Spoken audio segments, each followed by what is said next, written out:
Hi everyone, I wanted to give you another update on the giant African land snails. This is their 6-week update, and as you can see they're doing very well. I have 8 snails that are growing well. The biggest one in the middle, the one you'll see move around the most, is Slimon. He's already got a name because he's the biggest one. I can identify him. No one else has got a name yet. I will give them all names as they get bigger, and I can tell the difference between them. While I can't tell the difference between them very well, it's a bit hard to name them and remember who's who. As you can see, they're growing very well. Some are obviously were hatched about a week before the others, or a couple of days before the others, so they are bigger, but they're all doing very well. There's no sign of any shell deformities yet. They all have all of their eye stalks, all of their little antenna things, and they're doing very well. They're eating well. They've started enjoying snail porridge more now. So what I do is once a week I stick them on this little leaf tray that I've got and put some snail mix in and their calcium biscuit while I clean out the tank that they're in.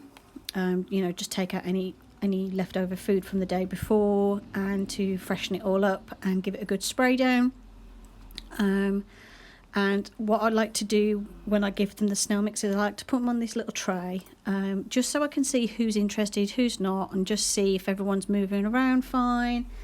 This is like the way I can check on them weekly, and see how they're doing. The rest of the week I don't bother them, apart from obviously changing their food daily so they've got nice fresh food.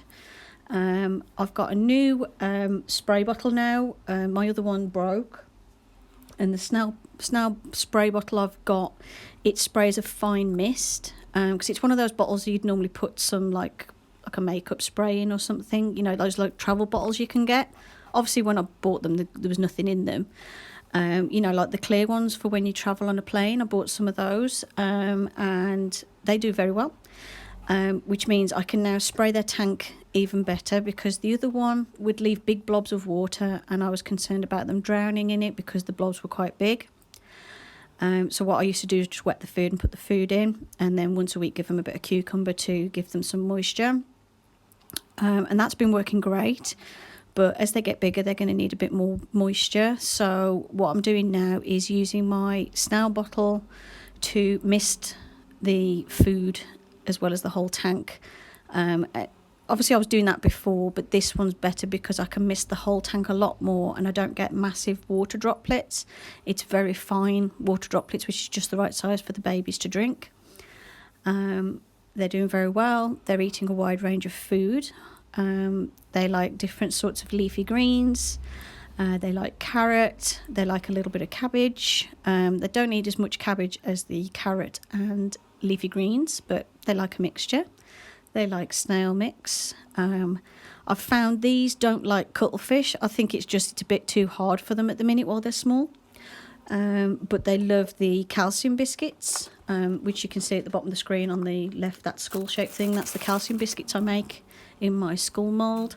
And that's just made with calcium powder and a bit of water, and it's just pure calcium carbonate. There's nothing else in it.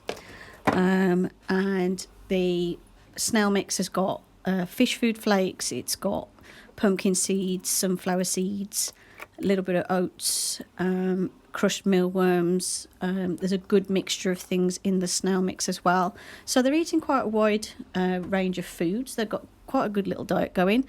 Basically, I don't feed them any different to the big snails, apart from obviously everything's smaller portions. So obviously I wouldn't put as much food in their tank as I would the big ones, because they'd never eat it all. And I tend to find that they get about halfway through the leafy greens before it really before it starts to turn. But I change it daily anyway, because I don't want them to eat food that's on the turn. I'd rather them eat nice fresh foods. So yeah, they're doing very well. I'm quite happy with the progress of these. There is now officially 8. There were 10 originally that hatched, and 8 have naturally survived. I've not had to cull anybody or anything like that. I just found 2 failed to thrive and just passed on their own. And then because the empty shell was in the tank, obviously the other snails will eat it. So that's why you don't always tend to find the empty shells from the babies, although I did find 1. But yeah, they're doing very well. I'm very happy with their progress. They have their small tank that they're in right now, which they will be in for at least the first year, probably. It depends how fast they outgrow it. I think with the last ones, if I remember, they spent the first year in the small tank I've got. It's a very, very small, it's like the smallest Komodo pet container that they do.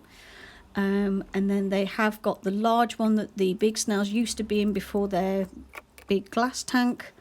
They've got that. It's all set up and ready to go for them when they're ready. So, yep, they've got a small tank for now, big tank for when they need it. And then eventually what I will do is I will buy another fish tank like I've got the big ones in, and use that for these, so they've got lots of room. And then if I find that obviously they're going to need more room as they get bigger, I'll separate them into 2. But yeah, I'm quite happy with their progress. I've got plenty of space for them. I've got tanks waiting for them to go. But what you want to do is not give them tanks that are too big, because they'll waste a lot of energy looking for their food. So it's always best to start off small and then work your way up as they get bigger. So yeah, that's the progress of the babies. Hope you've enjoyed this little video. Thank you for watching, and I'll see you in the next one. Bye for now.